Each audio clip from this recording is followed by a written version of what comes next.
Hi guys, we're gonna get started. Thank you so much again for coming out and spending the day with us. Again, this was hosted by Writer's Block Bookstore, Winter Park Library, and Lorelei's LitLair. But yeah, thank you so much for the support. Hopefully you got all your raffle tickets in. We're gonna be doing that after this Q&A session. So I have Claire Legrand with me here. Hello. Hello. Yeah? Does it work? Okay, cool. I'm going to read her bio for all any of you who might not know her. Claire Legrand used to be a musician until she realized she couldn't stop thinking about the stories in her head. Now she is the New York Times bestselling author of 12 novels, most notably A Crown of Ivy and Glass and the Empirium Trilogy,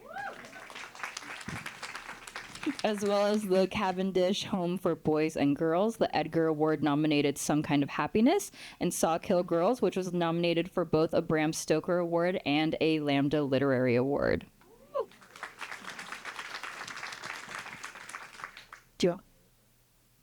You can read whatever you want. We're all friends here. All right. You don't have to read the rest. Oh, I can read the rest. Okay, fine. I don't know what version you have. I'm just like, yeah. I just didn't want to sound too monotone. No. She is also one of the 4 authors behind The Cabinet of Curiosities, a critically acclaimed anthology of short stories for young readers. Her next book, A Song of Ash and Moonlight, releases in September 2024. When not writing, Claire enjoys tending to her many plants, learning about fashion and interior design, rooting for the Phillies, and quoting Star Trek to anyone who will listen. In other words, I'm a big nerd. But we like nerds. I feel like absolutely. yeah. Absolutely. If you want to start, why don't you tell us about some of our books that we have here by you today? Sure. So probably what I'm best known for is the Empirium Trilogy. So that's a young adult epic fantasy series. It's like Avatar: The Last Airbender meets Game of Thrones, but without the gratuitous violence against women. And it's young adult, but it's definitely on the upper end. I would say it's in that crossover space where I have a lot of young adult readers and I have a lot of adult readers. But my newest series is the Middle Mist Trilogy, which is adult romantic fantasy. The first book is A Crown of Ivy and Glass, and we pitched it as Bridgerton meets A Court of Thorns and Roses, as told by one of the Bronte sisters. So it has a bit of a gothic romance feel to it. And so this trilogy, my bracelet fell off. It's okay. Everyone sounded so distressed. It's okay. There, it has a place of honor. So this trilogy is about the 3 Ashbourne sisters who are the daughters of a very wealthy, very prestigious anointed family, which means their descendants received magic directly from the gods before the gods died. And they're trying to figure out who or what is destroying the Middle Mist, which is this magical barrier that protects their world from the realm of the gods and its dangerous magic. Somebody's trying to destroy it, and they're trying to figure out who is doing it and stop them. Meanwhile, they're falling in love and wearing fabulous dresses and going to parties and like being generally really, really cool.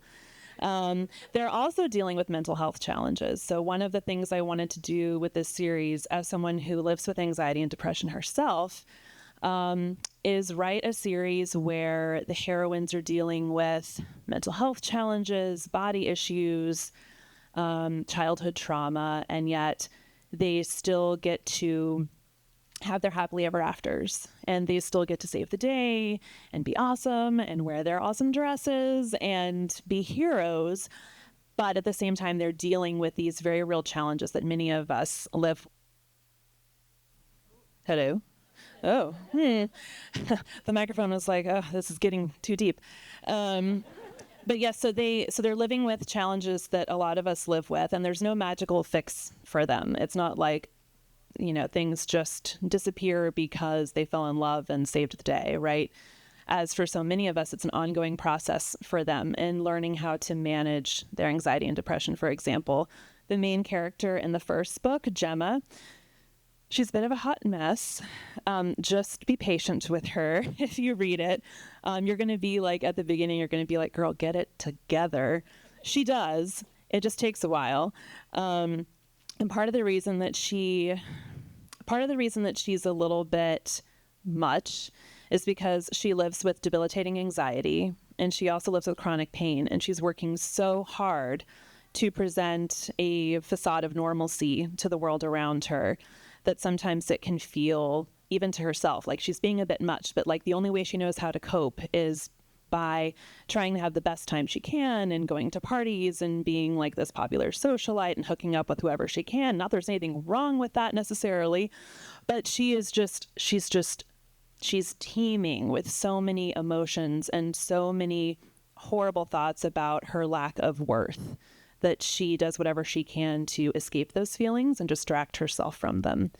And then she meets the darkly handsome, mysterious, kind of looks like Tom Hiddleston from Crimson Peak, and Talon Dastier, who's like, ooh, I like you, you're hot. It's kind of this like insta-lust, not insta-love, but insta-lust at the beginning, and then it transitions to a slow burn once they sort of forge this partnership.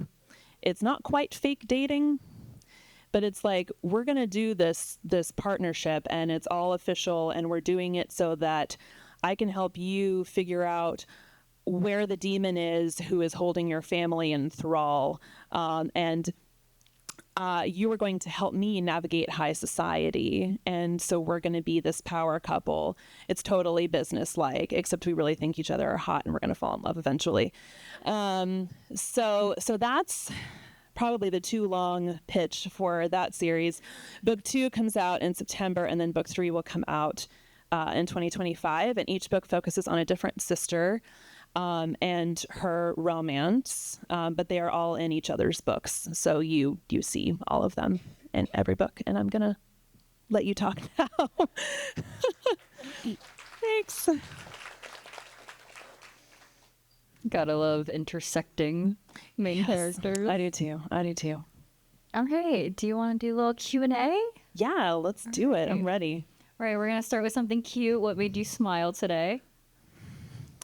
Okay, so I stayed in a really nice hotel, and the shower was big enough to hold a horse. And the acoustics for singing in the shower were impeccable. So I sang show tunes in the shower this morning, and I was having a great time. So that really made me smile today. It started off the day on a good note. What show tunes? For some reason, Godspell by who's the composer? Stephen Schwartz, I think. My cousins and I have been obsessed with that since we were kids. And we used to torture our parents by like singing it constantly on road trips. And it just like popped into my head. And I was like, okay, let's sing some Godspell in the shower today. It was awesome. Every day should start like that. Got all my friends into Hamilton. None of them liked musicals. We all sing them now. Oh, excellent. Reading. So I feel like is it too loud? Am I like, okay. So I bought a book that I shouldn't have bought because I don't need to buy more books. But at the airport yesterday, I bought The Foxglove King by Hannah Witten, which I don't know why it's taken me this long to start reading it. I read it at dinner last night. I started it at dinner, and it's everything. I love it so much. And then I'm also reading, so my friend Kate Dramis, she wrote The Curse of Saints, and then the sequel, The Curse of Sins, comes out in June. She writes romantic fantasy as well, and she wrote a rom-com called The Odds of You that is not published yet, but I'm like doing an early read, and I'm obsessed. It's like The Holiday meets Notting Hill. It's so cute. It's so cute. So keep your fingers crossed that she gets it sold. But that's my plain read, so I'm excited about that. Nice. Yeah. Do you like contemporary fantasy or contemporary romance? Whoa. I do. I don't read it very much. I mostly read fantasy. I also like horror, which this may not be the right crowd for that. I don't know, but I love horror too. But I love watching rom-coms. Like I want a true rom-com renaissance. I feel like we're kind of in that space, but like I want more. Yeah. Favorite rom-com? Oh. Wow. We can do top 3. A top 3. Okay. Good job. So I really like this is a more recent one. I think it came out in 2017 on Netflix. Set It Up. Oh, that was great. So That was freaking great. cute. I adored it. Glenn Powell was really built for rom-coms. He really is. Yeah. I really love Notting Hill. I love the romance in Notting Hill, but I also love the weird, quirky friend group so much. Like, it's just so good. And number 3, oh gosh, I don't know. A million things just popped into my head. Can you consider this a romantic comedy? You might be able to. So one of my favorite movies is actually a very old, not very old, it's an older movie from like 1940, I think, called The Philadelphia Story. Oh, yeah. I think that's kind of a rom-com. Yeah. I am obsessed with that movie. There are a couple of things that like didn't age super well that make me angry, but the rest of it is so good. And Katharine Hepburn is just divine. And everyone is just, if you haven't seen it, it's fantastic. The dialogue is sparkling. It makes me laugh. It's fantastic. Yeah. I would have never known what movie you were talking about, but a book we just read for book club mentioned it in detail. Really? Mm-hmm. Have you seen it? No, I haven't, but This is now your I have sign. to. Yeah, this is your sign. 2 times in 1 month. I have to now. Yeah, absolutely. When you write, do you like to listen to music at all? Or does it have to be silent? I love listening to music. So I used to be a trumpet player. That's what I went to college for. I wanted to be in the New York Philharmonic, which would never have happened. But one must shoot for the stars. So I played the trumpet, and I don't play anymore. I write, but music remains a huge part of who I am and how I brainstorm. I also write books for kids, although I haven't in a while. And when I do school visits, we listen to music and write stories together based on the music. It's so fun. And that's what I do. Like, one of my, I guess the biggest part of my brainstorming process is making gigantic playlists and basically building the structural soundscape of the story. And that helps me figure out, okay, what's going to happen here? And where is this plot point? I don't know. How does this twist going to happen? I love film scores. Hans Zimmer is coming to Madison Square Garden in September, and I'm like, I'm going to go. It's going to be great. But yeah, I love film scores, and I love like just any sort of orchestral music. Spotify actually just released this great playlist. It's like, what is it called? Oh gosh, like I will Instagram about this later. But basically, it's a playlist about, and it's highlighting like women composers, both of like orchestral music and film scores and just all kinds of genres. It's fantastic. I will Instagram about that later. But that's my newest obsession. Nice. Yeah. So when you listen to music when you're writing, it has to have no lyrics. Yeah, I can't do lyrics because then I'd start writing, anti-hero, like in the middle of this like fantasy action sequence or whatever. No, it has to be no lyrics. And when I'm editing, like finicky editing, like the late stages of editing, then I really need silence. Or one of my favorite things is like, if you go on YouTube and search like Star Trek Voyager white noise, like it's looping for like 10 hours, like sound effects from Star Trek. Yeah. And like people kind of walking on the bridge and stuff. It's very soothing. That's so real. Highly recommend. So I have met a couple authors who will make playlists for their books after they make it to like kind of fit the vibe. Do you ever do that? Yes. So if you follow me on Spotify, I have playlists for each of my published books, and as each book comes out, I release the playlist. Release the Kraken. Release the playlist. Oh boy. Yes, I make playlists for each book, just like, and the ones that I make while I'm writing are chaotic and way too long. But then I finesse it as I'm finessing the book, as I'm editing and going through revisions until it's mostly like scene by scene. Oh, this track goes with, the first time they kiss, and this track goes with this big reveal. So if you want to like have a soundscape companion as you read my books, you can find them on Spotify. Very nice. So, yeah. Are you a coffee, tea, soda person? Okay, so I don't drink coffee or tea. I don't either. Really? Yeah. You're like one of the only people. Usually when I say, oh, I don't drink coffee or tea, people are like, how do you function? I love soda. I do too. I need to give up soda because I know it's not good for you. But oh my God, I'm from Texas and I love Dr. Pepper. Yeah. It's the best soda. So I'm trying to drink less soda. Yeah. But that is my only caffeinated Same drink. here. We're We're meant same to be wavelength. friends. Yes. No coffee or tea. I want to for the vibes. Yes. But I don't. Totally I feel like Ted Lasso does about tea. Like it's just hot brown water or whatever he says. I'm just like, I all can't. watered down. I totally get it. Yeah, I It's just- want to like it. But Okay, speaking of tea being watered down, water. yeah, it's not even as good as regular water. I mean, anyway, Milk in your cereal? Thoughts? yes. Okay. Wait, you have cereal dry? Yeah. Like just a bowl, and do you eat it with a takes out spoon? the flavor, yeah. Interesting. Fascinating. Oh, this is a common thing. Okay. Wait. Got more dry cereal people in the house? Who are the driest cereal people? Okay, there are a few. There's only like 6, but I love this. All right. Yeah, milk and cereal. I haven't had cereal in a long time.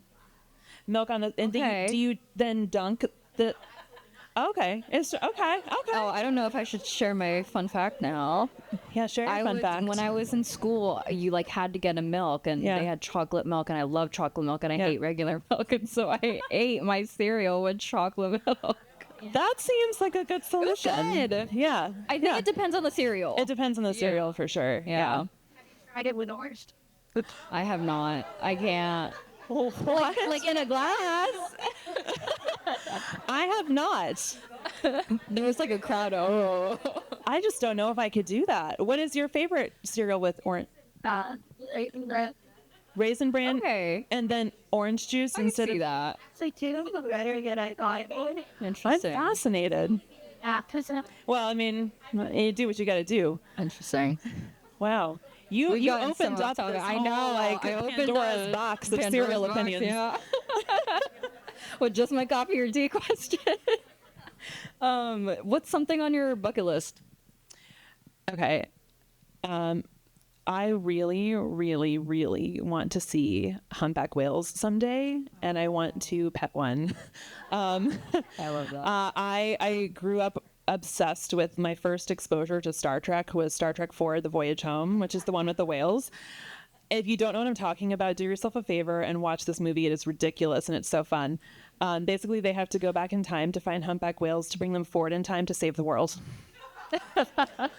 Naturally. It's genius. And ever since then, I've been obsessed with humpback whales, and I really, really want to see them someday. I think if I saw one, I would just start bawling, and I don't know how I would like get myself back under control. But yeah, I love This them. is kind of related. I have a lot of useless knowledge in here, so I'm putting it to use. Have you seen the video of the marine biologist? And there's a whale, and the whale starts pushing against her. Yes. Yes. And saving her from the orcas. Yes. That's Whales what it are was. I thought it amazing. was sharks. But that Oh, I makes thought sense. it was orca. It could be It could be either. both. Yeah, orcas are beautiful, but they're kind of jerks. Yeah. Yeah. Yeah. Which I don't blame them. I mean, here we Yeah. are. If anyone hasn't seen it, like she said, it's this whale saving this marine biologist from getting attacked from other animals. It was really cute. They're like ocean, like dogs in the ocean. Yeah. Like they're just so good. I love Yeah. them. Anyway, humpback whales someday. All right, and complete the sentence. When I wake up every morning, I do the New York Times spelling bee. love that. Do you play the other games? Oh yeah. Oh, I love So I them. do Wordle and connections at night. Did you do it today? Huh? Did you do it today? No, I'm gonna do it tonight Okay. when I get home. All right. But I did the spelling bee this morning, except I haven't gotten to Genius yet, and it's killing me. I like to try to get to Genius like before I get out of bed, and sometimes I'm like, all right, well, I got to give up because I actually have things to do, and I can't just like do spelling bee all day. But yeah, that's my little morning ritual. Love that. Uh-huh. Do you play all of them or just? I Just do a couple. the mini crossword and then the regular crossword, but Nice. usually around Thursday I Yeah. give up because then I'm like, oh, I'm just gonna go back and do some Mondays in the archive, and it'll make me feel really good about myself. It's pretty humbling the mini is. crossword. Yeah, I yeah. got one in like 3 minutes the other day. I felt like a genius. Oh, if that had happened to me, I would have been like, well, I peaked. I like, Oh, I definitely did. Next 2 days, gone. yeah, no, Quit. you got to savor those moments when they happen. Do you play the Sudoku? No, I don't. Oh, it's very fun. I know that people love Sudoku, and I've never actually tried to play it, but I look at it and I feel my eyes glaze over, like when I was in math class as a child. Something about the idea of doing this with like numbers, it freaks me out. That's probably an irrational like holdover from, math related algebra. Yeah. But yeah, I've always been really bad at math, and except for junior year, I studied my butt off and I made an A+ in pre-cal. Nice. Thank you very much.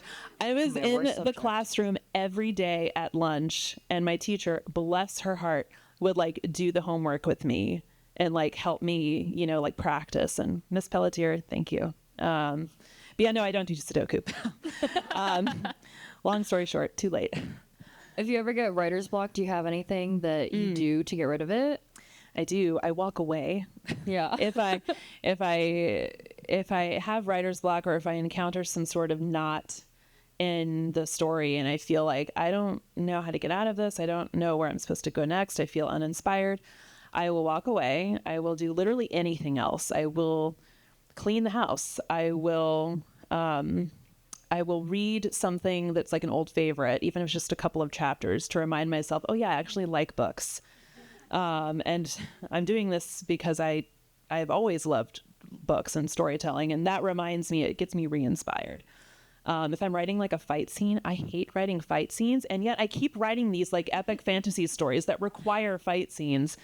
And so if I am having writer's block specifically about that, I will like go watch like the Battle of Helm's Deep, or like Trinity kicking butt in the Matrix, or just something to like get my adrenaline going, and then it's easier to go back. So I tell kids this too when I do school visits, like if it feels wrong, like if you feel like this writing isn't going the way I think it should be going, that might be a sign to step away. And then once your head is clear, to come back and reassess. Did something, like, am I still writing the story I wanted to write, or has something sort of gone off the rails and veered off of the path I thought it was taking? And is that a good thing or a bad thing? It's like only though after getting your head clear can you really assess the work and look at it with an actual rational eye, instead of just like, oh, I hate this, I give up.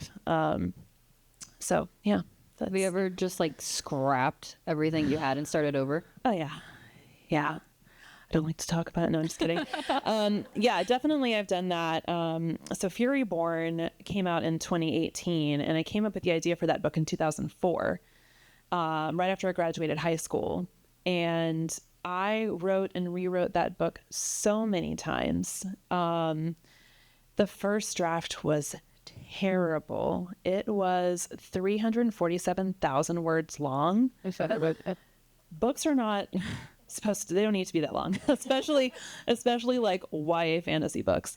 But I just was having so much fun writing the story of my heart, and I just kept going and put in everything that I'd ever loved about any book I'd ever read. But then over the years, over the next 14 years, I wrote it and rewrote it and rewrote it and threw everything out and started over multiple times. And then finally I got a publisher for it, and then it came out in 2018. But that took years. And sometimes it does take years. And in the meantime, I was lucky enough to be able to write other books and get them published. And each book, I think, made me a stronger writer until a point where I was actually good enough to pull off a book like Fury Born.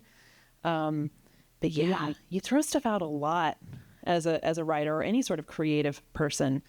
I definitely have finished manuscripts in my computer files that will never again see the light of day. And it may seem at the moment like a waste of time, but it's really not, because every creative endeavor you start teaches you something about the craft, about yourself. So yeah, any book that you see on the shelf, any movie that you love, any video game you play, just know that the people who created it have thrown away or stepped away from or rewritten a lot of stuff to get to that point. So don't feel bad if you too have to do the same thing. Good answer. Thank you. I love seeing everyone else nodding, being like, "Yeah." I can Throwing it sense out. the other authors are like, yeah. So the saying "kill your darlings," very relatable. Yeah. So I envy people who, when they write the first draft, it's nice and short, and then they have to fill it in during revisions and expand it. I'm the opposite. So I write really gigantic first drafts, and then I have to edit it down. So like the first draft of this book, Kingsbane, which is the second book in the Empirium Trilogy, the first draft was 250,000 words. And my editor was like, okay. So it can't be this long. And also we need to cut out 3 storylines. And I was like, cool. I spent a lot of time working on those, but okay. But so I managed to get it down to 180,000, which is still, I mean, my books are bricks. But it's good because they can be books, or they can be door stoppers, or they can be weapons in self-defense, or they can be weights. You know, you're doing your bicep curls with Kingsbane. But anyway, but even then, cutting out that 70,000 words, I was able to save those 70,000 words, and I think I'm going to repurpose some of them into a different project. And so that's the beauty of, if you were like me, an overwriter in your first drafts, you can save all the stuff that you get rid of. And even if you can't repurpose it, maybe you can, but even if you can't, it probably taught you something about yourself or about your characters or about your world that ends up enhancing the book that does end up being the final product. So sometimes your process involves extra work for you, but it all is worth something. And just, you know, I've accepted that my process is going to require extra work. I'm going to write too many words, and then I'm going to have to get rid of a lot of them. And it's just, I've made my peace with it mostly at this point. You have great answers. Thanks. Some of these questions not pre-planned, just off the dome. I was going to say, you're a Genius. fantastic interviewer. So it's a left up here. What is the weirdest thing you own? And if you have a little story for it. So, okay. I did get some of these questions beforehand. Some of them are just completely off the cuff. But this question I received beforehand was like, what is the weirdest thing you own? So I was like, oh, I don't really have anything. But then I thought of something. So I actually have it here with me. It's a very tiny thing. Okay, hold on. Doing show and tell. Yeah. They said like, if show and tell, if applicable. And I was like, okay, I'll bring it. So when I was in high school band, I was the drum major, and, band people? Yeah. I loved high school band. I did high school band in Texas. It was like Friday Night Lights. It was like oh my God, it was such a thing. So my band was big. My graduating class was like 700 people. And so we had a big marching band, and it was our own little ecosystem. And we were so weird. I mean, kids are weird. And for some reason, we were putting together these like party favor bags for like the people in our sections. And we went to Party City, and we got these little, these little finger monsters. I'm sorry, it's so small. So we put these little like finger monsters in the bags, and then it became like a thing. And I was the first one to name my finger monster, and his name was Ralph Martin. But you had to say it like a British person, Martin. And I think part of this is because I was obsessed with The Parent Trap and the butler guy, Martin, Anyway, so then everyone was like, oh, we got to name our Martins. And so they were all Martins. And so and then we had a registry. So it was like, write down your name and the name of your Martin. And like everybody like kept their Martins in their like cases where their instruments were. So this is Ralph Martin. And he is very old and very beloved, and a nice reminder of how weird and fun high school can be, especially if you're in band. So yeah, that's probably one of the weirdest things I own. That's so sweet that you still have that. I That's love really him. cute. I can't get rid of him. I mean, it's good luck at this point, I think. It's kind of related to Martin. On your bookshelf, do you just put books, or do you put little figures and everything too? I have like mementos. Some are candles. I got this dark academia candle at Barnes & Noble recently, which was an impulse purchase. I was like, yes, this is a vibe that I want. But I have also like keepsakes, like gifts from friends. I have this ornament from like New Orleans, which is where my dad's family is from. And I have a picture of my grandma's backyard, stuff like that. Yeah. Yeah. And then I have twinkle lights like all over my bookshelves because you have to find joy where you can. Sounds like a good bookshelf. Do you got pictures of it on your Instagram? I think I do. I think I have a reel that has we'll find it. some peaks of it. Yeah. Yeah. Use it as inspo for our own bookshelves. I love looking at people's bookshelves. Oh my gosh. And then it makes me want to like redo mine. I'm like, yeah, no, you don't have time for this. Mine's a mess. Is it? I have too many books. I mean, I think we probably all have that problem. I've counted them and I'm like, I don't want to share. Yeah, I just have a lot. It's a good thing. Right? Yeah. I work at a bookstore. You really can't help it. We can't avoid it. You got a pile at I work. would be concerned if you didn't have too many books. That's a great point. Yeah. Would you say you own a lot of books? I do, but I actually do. I'm also a librarian. I don't work as one right now. I write full time, but I'm also a librarian, so I do occasionally weed out my collection. Yeah. And then I take, and I donate them or put them in little free libraries around town or whatever. Yeah. Have you ever regretted giving away a book? No. Okay, interesting. Is that weird? I feel pretty good about it. I think it's my librarian training. I'm like, no, okay, this is no longer relevant to the collection, and so I'm going to pass it on. I have a friend who got rid of her Hunger Games trilogy, and it was, great cause, and she felt really good about it. And then last year, the whole Hunger Games renaissance happened again. And I was like, oh, are you rereading them? She's like, yeah, I have to wait for, my copy from the library. And I was like, oh, don't you own them? She was like, no, and I regret it. And I was like, yeah. But maybe her passing them on to whoever ended up receiving them, she brought joy to someone's life. So I think and sadness too, because yeah. Ooh. Do you have any hobbies or particular skills aside from reading, writing? Well, not a ton, honestly. But I am. Excuse me. I don't play my trumpet anymore. I still have both of them. And I can never get rid of them because... No, it's sentimental value. Yeah. I would like to someday play them again, but I live in an apartment and the trumpet is not a quiet instrument. I also play the piano, which nice. I don't have a piano right now either. They're expensive, and it's a lot to keep up, so I get it. They're big, and you have to move them up the... Yeah. And the keyboard's not the same. No. Yeah, no, so I completely get it. Yeah, I don't want a keyboard. I want a piano. I want an ancient, wooden upright piano. So... I don't play the piano all the time, but when I do, it's fantastic. I'd like to play my trumpets again someday. Baseball season is about to start, so that is going to be my life through hopefully October. I'm a Phillies fan. I grew up a Rangers fan, and then they broke my heart one too many times, and then I moved up north, and I started to root for the Phillies, and then the Rangers finally won the World Series, and I still don't quite believe it. But yeah, baseball's like, if you're into baseball, it is demanding because they have 100 and whatever games and it's every night. And you're like, guys, please take a break. I can't sit down and watch you tonight, but I will because it's fun and they're really hot. My baseball husband, he is Bryce Harper, who plays for the Phillies. He is bearded and intense. He looks like a romance novel hero. He has amazing hair. I love him. Is he single? Maybe there's a chance. No, he's not single. No, he's married and has children. And but in my head, he's like maybe he has a brother. It wouldn't be the same. I just and he's really good too. He's a fantastic player, and so I can root for him. Yeah, and just like a normal person. Yeah.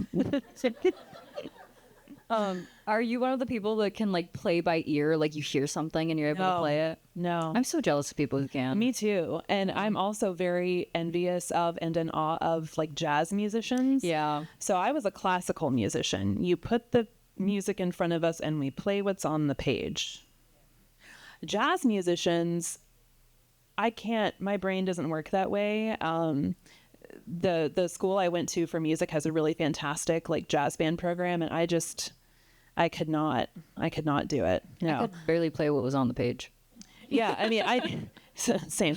I need notes in front of me. I need rules. I'm a librarian. I need spreadsheets. I don't want to improv. So, do we have time for me to tell a little I don't know. I'm gonna be honest. I have no idea how Okay, much I time don't we know. have. I'm just talking. So in high school, we did like a holiday concert every year, and one of the songs that we played, we alternated like every other year. We would play it as Sleigh Ride, and there's a horse whinny at the end that the trumpet player has to do.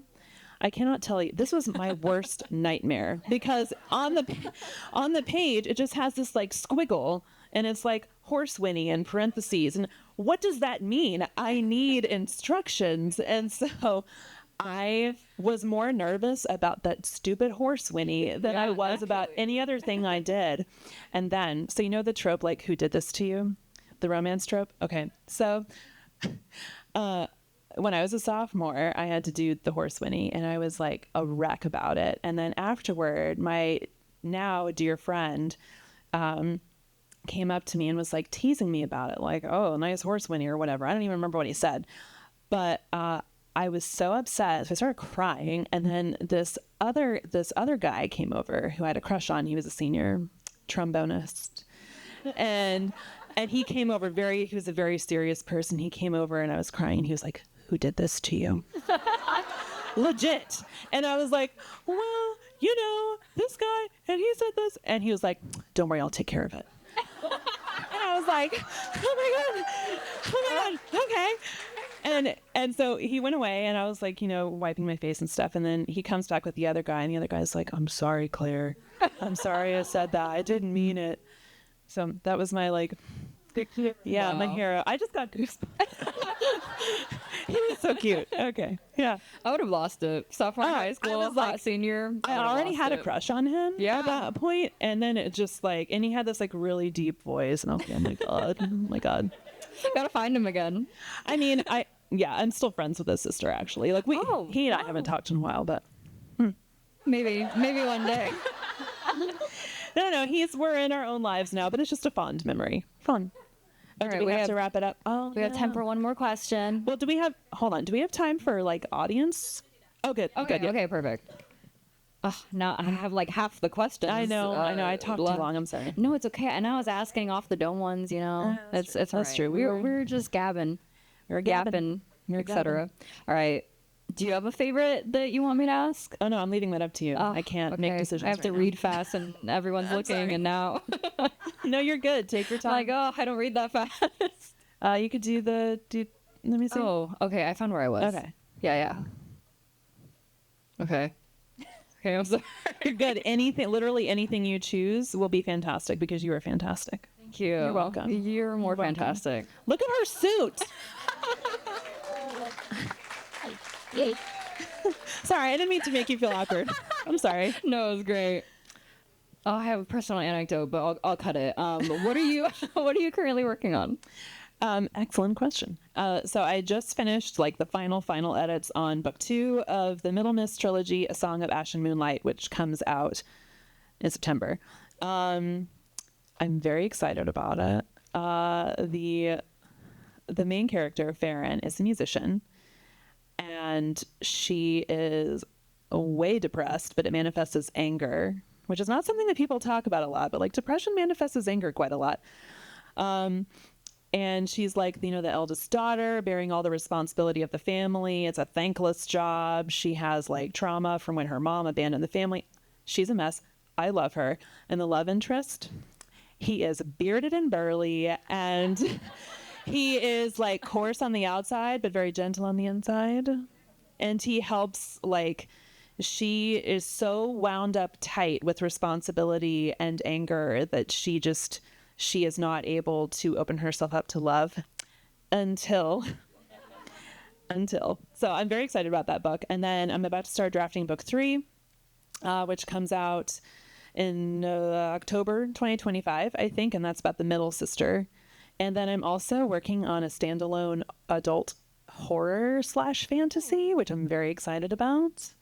So yeah, that's what I'm working on. Can you tell us anything about that one? Or is it it's very much in the nascent stages. It's like Stephen King meets Saltburn. Oh. But like, well, stay tuned. but like, not exactly like Salt, but the messed up rich people vibes. Yeah. Okay. But there's magic. So Very nice. yeah. Love it. Well, thank you. Thank you. Yeah. This is wonderful. Thank you. And we'll do audience Q&A. If anyone has questions, raise your hand. Where in Texas are you from? Because I'm from Texas too. Oh, are you? Yeah, I'm from the Dallas area. So my high school was Louisville, the Louisville Fighting Farmers. Legit, that's amazing. Our mascot was like a farmer with a big head and overalls, and his name was Big John. Was he bearded and burly? Huh? Was he bearded and burly? No. Oh, No. a wasted potential. No, sadly. So from that area, and I went to the University of North Texas up in Denton, which is a fantastic music school. It is very cute. Richer, cheaper Austin. Yeah. Austin's very expensive now. It's very cool, but it's very expensive. Yeah. All the way in the back? How was it you get your first book published? How was that feeling one? Oh, that's a great question. So the question was, what was the feeling when I got my first book published? So my first book published is a middle grade dark fairy tale. Like, it's very Tim Burton-esque. And it's called The Cavendish Home for Boys and Girls. And I wrote that during my last semester of grad school. In retrospect, not a good choice, but I did it. And I wrote it because I had met with this agent who had read a draft of Furyborn, and she sat me down, and I was so lucky to have this happen. This is not a typical thing, but she sat me down at a writers' conference, and we talked for like 3 hours, and she was like, so here are all the things that are wrong, not wrong, but all the things that need some work with this book. But here are things that I really like about it. And I think you have something here. I really like your writing. So come back to me when you've written something else. So I decided to write something completely different, very short, very simple. And I wrote Cavendish, and then I sent it to her, and she was like, okay, this I can publish. And she became my agent, and that became my first published book. And it was so fun. It was really, I wasn't that nervous. I don't know why. I get nervous every other second of the day, but I wasn't nervous. I was just so excited. It was just like a dream come true. I mean, that sounds cheesy, but it was so fun. I didn't have any expectations of it like hitting a list or anything. It was just like this really fun, creepy story that I would have loved reading, like in the library, holding up in the corner and like, just reading it all afternoon. So it was really, really fun. And I remember my publisher was like, so it's like a fairy tale, right? And fairy tales can get kind of gruesome. And there's an element of cannibalism in this book. In the kids' book? In the kids' book, I know. And my publisher, exactly, that was my publisher. My publisher was like, so we might need to like get rid of this. And I was like, no, it's really important, and I'll tell you why. And so we kept it in. And to this day, like, I get messages from kids who love it, and just like kids crave scary stories. I think it's because it's a safe way for them to explore their fears and like learn their boundaries, even if they're not thinking of it like that. But the parents are the ones who are like, that was really scary. That freaked me out. I had nightmares. So yeah, it was really fun. To answer your question, it was a dream come true. Yeah. All the way in the back again? Oh. Just Yeah. kidding. We'll get you next. Yeah. Oh, Yeah, you can go. yeah. Yeah, you. Oh, I don't know. Since you're a baseball fan, Yes. do you think you might want to write a sports romance? I don't think so. I don't know how to write something that doesn't have magic in it. I mean, maybe I could write like a magic baseball book, like a Field of Dreams kind of thing. But I would love to. Huh? Never like. Never say never. I mean, maybe, I don't know. I don't have any ideas for that right now. I don't have any ideas for any contemporary stories, but maybe that'd be really fun. I want to read one for sure. Well, like, Yeah. I know there's a lot of sports, Lots of hockey ones. hockey and like football, but is there? What's like, isn't it like, Yeah, I need to investigate this. Now that baseball season is starting. But yeah, you never say never. You never know. but currently no plans. My plans are just to watch the Phillies and wave at Bryce Harper. What advice do you have for anyone who's interested in getting their own work published? No. I didn't make that noise, by the way, because the question is bad. The question is good. I'm just thinking about publishing. So my friend Roshni Chakshi, she wrote Last Tale of the Flower Bride and Gilded Wolves, and she's amazing and very talented. And we were doing a conversation like this at an event, and she told a story about something that her dad said to her that I have never forgotten and I will never forget, and I think about it all the time. It was right before her first book came out, and she was it was when she was writing her first book, and she was so worried that she would never get it published, or that somebody else would publish a book like that before she did, and she was just freaking out. And her dad took her aside and sat her down and was like, okay, Roshni, you are not a jug of milk. You don't have an expiration date. And we were talking, and I just like stared at her. I was like, I was like that gif of the guy with the glasses who's like, his like mind is exploding. That is something that I really struggled with when I was first trying to get published, is thinking like, if I don't do this right now, somebody else is going to do it before me, and they're going to do it better, and I will have lost my chance. Or if I'm not published by X age, or if I have not hit this milestone by X age, then that means I'm a failure. And that's just your brain lying to you. And it's, I think, even harder now than maybe it has been at times in the past, because we're constantly seeing everyone's stuff on social media and like seeing the highlights of people's lives, right? And the highlights of their careers. And it may seem sometimes like, oh, I'm so behind, and this person was published by the time they were like 24, and I'm 34, I'm 54. What am I even doing? But you don't have an expiration date. Like, the most important thing you can do is focus on stories that make you truly excited to sit down and work, and stories that reflect your unique voice and your unique set of experiences. Nobody can replicate that. That is uniquely you. And as long as you hold true to that as like your guiding light, it doesn't matter when you get published or how you get published or how many accolades you get or how much money you make. You will be doing what is right for you and sharing your unique stories with the world. And there's no timeline on that. And so I think that's one of the things I would say to aspiring authors is don't be afraid to take your time. You don't have an expiration date. I think that's what I would say. Oh, thanks, guys. We're going to go straight to raffles. That was a great last answer to finish that.